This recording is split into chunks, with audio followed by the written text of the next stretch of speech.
وبكده اكون خلصت معاكم طاجن او صينيه ورق العنب بالفراخ. طبعا قلت لكم اول مره اعملها بالفراخ، عملتها قبل كده كتير باللحمه معاكم، وعملت الكوسه والفلفل، وعملت شوربه طبعا لسان عصفور. هوريكم الفراخ مستويه ازاي مع ورق العنب. بصوا،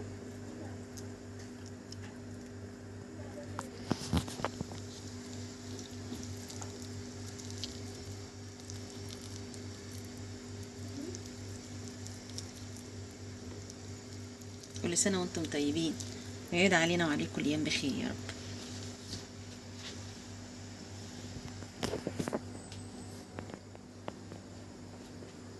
تعالوا نشوف عملنا الفطار الحلو الجميل ازاي، بألف هنا وشفا. السلام عليكم ورحمة الله وبركاته، والصلاة والسلام على أشرف المرسلين سيدنا ونبينا محمد وعلى آله وأصحابه أجمعين. ازيكم يا حبايبي، عاملين ايه؟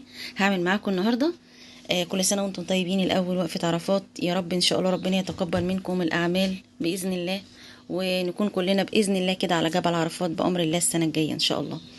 عندي هنا طبعا صلصة على النار، طماطم طبعا، وحطيت عليها معلقتين صلصة، وحطيت فيها كمان معلقة من السكر. وعندي هنا في البصل، عايزة تخلي المحشي بتاعك طعمه حلو كده وجميل وفيه تسكيرة، حطي بصل كتير وخضرة كتير. انا حاطة هنا شبت وكزبرة وبقدونس. وعندي هنا ورق العنب اللي كنت مفرزناه معاكم بالشكل ده. طبعا اللي متابع القناة بتاعتي يعرف انا فرزنته ازاي. بصوا شكله عامل ازاي، بتطلعي بتحشي على طول، بيوفر عليكي وقت جامد جدا وانتي بتحشي. بصوا انا مرضتش طبعا افكه كله الا لما انتوا تشوفوه بالشكل ده. هفتح بقى كل ده دلوقتي واحطه قدامي واحشي كله. وعندي كوسه، وعندي هنا الفلفل. هحط بقى كل الحاجات الحلوه الجميله دي على قلب بعضها عشان ابتدي احشي. بس في تريكه بقى عندي هنا عايزه اقول لكم عليها، عشان تطلع المحشي معاكي حلو كده وطعمه جميل، وتحسي كمان ان المحشي بتاعك مميز شويه. بتجيبي البصل بتاعك وبتحطي عليه كل التوابل بتاعتك. انا حاطه ملح وفلفل وكزبره وسنه من الكمون البسيطه، ومعلقه جنزبيل، ومعلقه من القرفه. بتدي طعم حلو قوي يا جماعه للمحشي. والناس بتحس كده ان فيه ريحه حلوه كده في المحشي بتاعك، وما يعرفوش ايه الريحه دي. وتبتدي بقى تدعكي البصله بتاعتك كويس قوي في البهارات بتاعتك كلها لحد ما تطلع التسكيره بتاعتها عشان تحطيها على المحشي بتاعك كله. ادعوا كتير يا جماعة، ادعوا كتير في الأيام الحلوة الجميلة دي وفي يومنا الكريم المبارك. ربنا يصلح حالنا ويرضينا جميعا. اللهم تقبل منا ومنكم صالح الأعمال يا رب. واللهم صل وسلم وبارك على سيدنا ونبينا محمد.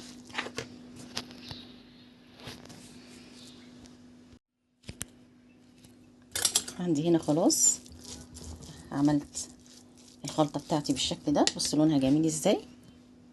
بص بقى، اي حد بيعاني من القولون العصبي يحاول يحط في اغلب اكله النعناع، سواء الاخضر او الناشف. بيطلع كمية الغازات الجامدة جدا اللي في القولون.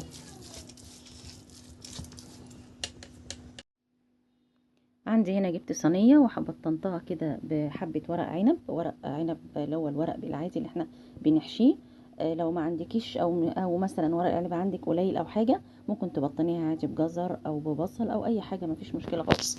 بطنتها بالشكل ده وحطيت عليها ملح وفلفل.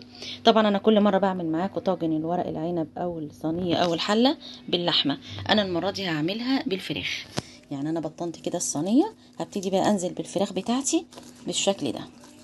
بس ممكن تعمليها بالشكل ده عشان لما تيجي تقلبيها تديكي منظر حلو. يعني احنا بنبص في الاول والاخر، طبعا الطعم يهمنا بس طبعا المنظر، لان العين بتاكل قبل البق طبعا. بصوا هنعمل الشكل ده كده في الصينية، نقلب كده الفراخ بتاعتنا عشان لما نيجي نقلب الصينية يبقى شكلها حلو بالشكل ده. وبعدين نبتدي بقى ايه، نحشي ورق العنب بتاعنا على الفراخ ازاي بالشكل ده. بصوا انا عملت كده، عملت كام واحدة ورق عنب كده بالشكل ده، كده كده.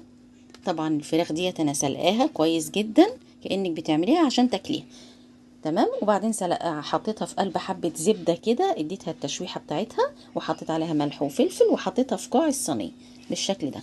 هخلص بقى بقية الصينية كلها ورق عنب وارجع لكم.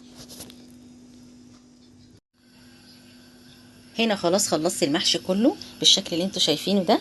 حطيت المحشي كله على الكوكو اللي انا قلت لكم عليه اللي هي الفراخ. غطيت كل الفراخ بالمحشي بالشكل ده. بصوا، هبتدي بقى ان انا ايه احط بقى فيها الشوربه. انا حطيت طبعا الليمون زي ما انتوا شايفين كده. ورق عنب بيحب جدا ان انتوا تحطوا عليه الليمون. حطي بقى الطبق ده كده عشان المحشي بتاعك ما يفكش منك وانتي بتحطي الشوربه. وتبتدي تحطي الشوربه عليه كده. طبعا بعد ما تدوقي حطي الشوربه وتعرفي ان الشوربه معاكي متحدقه كويس.